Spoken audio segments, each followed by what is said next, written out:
இன்னைக்கு பாத்தீங்கன்னா இந்த ஏரி பத்தி பேசிட்டு இருந்தேன்ல, காவேரி பாக்கம் ஏரி. அந்த ஏரி எவ்வளவு பாதுகாப்பா அழகா நல்லா இருக்கணும்னு இன்னும் கொஞ்ச நாள் பாருங்க, வேடந்தாங்கல் ஏரிய பட்டா போட்டு கெமிக்கல் ஃபேக்டரி கொடுக்க இருந்தாங்க. அதான் அவங்க பண்ணுவாங்க. வேடந்தாங்கல் ஏரி தெரியுமா? வேடந்தாங்கல் பெரிய பறவைகள் சரணாலயம், அத கெமிக்கல் ஃபேக்டரி கொடுக்க இருந்தாங்க. அதையும் மருத்துவர் அன்புமணி அவர்கள் தடுத்து நிறுத்தினாங்க. அதே போல பள்ளிக்கரணை சதுப்பு நிலம் இருக்கு, அதையும் ஒரு பெங்களூர் கம்பெனி கொடுத்துட்டு இருப்பாங்க.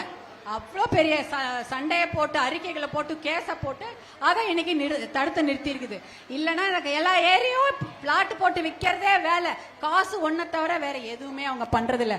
ஞாபகம் வச்சுங்க, இத்தனை தப்பையும் செஞ்சுட்டு கடைசியில் ஒரு 1000 ரூபாய் கொடுத்து ஏமாத்திட்டு போயிடுறாங்க. 1000 ரூபாய் கொடுக்குறாங்களா? எல்லாருக்கும் வந்து சேர்ந்துதா?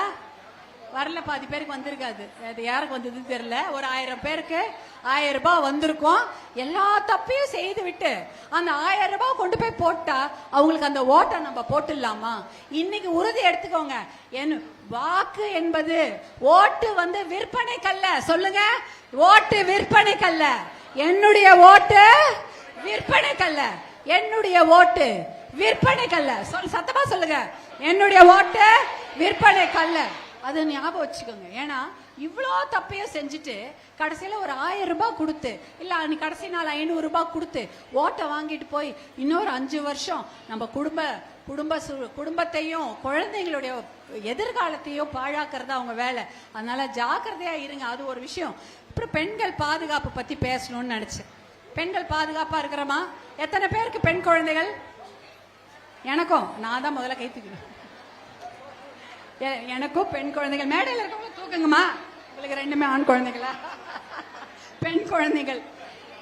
அப்ப பசங்க பள்ளிக்கூடம் போய் வரும்போதும் சரி, காலேஜுக்கு போயிட்டு வரும்போதும் சரி, இல்ல வேலைக்கு போயிட்டு வந்தாலும் சரி, ஹாஸ்டலுக்கு போயிட்டு வந்தாலும் சரி, நம்ம வயிறு எப்படி இருக்கும்? வயிற்றுல நெருப்ப கட்டி, அதானே நான் சொல்றாங்க. வயிற்றுல நெருப்ப கட்டி கொண்டு உட்கார்ந்திருக்கும் நிலைமை தான் தமிழ்நாட்டில், இல்லையா? ஒழுங்கா போச்சா? பஸ் டைரக்ட் கிடைச்சி வெளிச்சத்தோட வீட்டுக்கு வந்துருமா? லேட்டா போயிடுச்சுன்னா தனியா ஆளரவம் இல்லாத இடத்துல அந்த பொண்ணு பஸ்ல தனியா வரணுமே, பத்திரமா வந்து சேருமா? இப்படியே தானே யோசிச்சுட்டு உட்காந்துருக்கோம். இப்படியா ஒரு வாழ்க்கை வாழணும்? அப்ப இவ்வளவு நாள் ஆட்சி பண்ணதெல்லாம் எதுக்காக? பெண்களுக்கு ஒரு பாதுகாப்பு இல்லைன்னா அப்புறம் என்ன ஆட்சி இது? இது வரைக்கும் பாத்தீங்கன்னா 4000 கேஸ் இருந்துதான். பெண் குழந்தைங்களை கொலை பண்ணதுக்கும் கற்பழிச்சு கொலை பண்ணதுக்கும் 4000 கேஸ் இருந்தது கொஞ்ச நாள் முன்னாடி. இன்னைக்கு 7000 கேஸ் ஆயிடுச்சு. 7000 வழக்குகள், 7000 குழந்தைகள் பாதிக்கப்பட்டிருக்காங்கன்னு அர்த்தம்.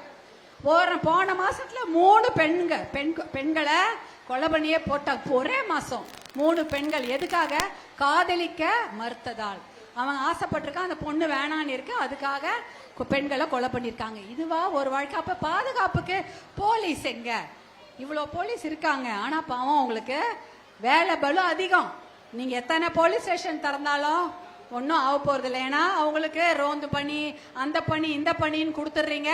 அப்போ போலீஸ்காரங்களை அதிகப்படுத்துங்க. காவல்துறைக்கு அதிகமா வேலைக்கு ஆள் எடுதுங்க. பெண் காவல். இப்ப இந்த பசங்க எல்லாம் படிச்சுட்டு இருக்காங்க, அவங்களெல்லாம் லேடிஸ் கான்ஸ்டபிளா எடுங்க. அட்லீஸ்ட் அவங்களாவது ப்ரொடெக்ஷன் கொடுப்பாங்க, பெண்களுக்கு பாதுகாப்பா இருப்பாங்க, பெண் குழந்தைகளுக்கு பாதுகாப்பா இருப்பாங்க.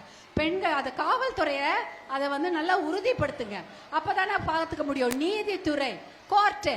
இன்னைக்கு 7000 கேஸ்க்கு மொத்தம் 20 கோர்ட். அப்ப எத்தனை கேஸ பார்க்க முடியும்? 7000 கேஸுக்கு கிட்டத்தட்ட 50 கோர்ட்டாவது இந்த மகளிர் நீதிமன்றங்கள், போக்சோ நீதிமன்றங்கள் இருக்கணுமா?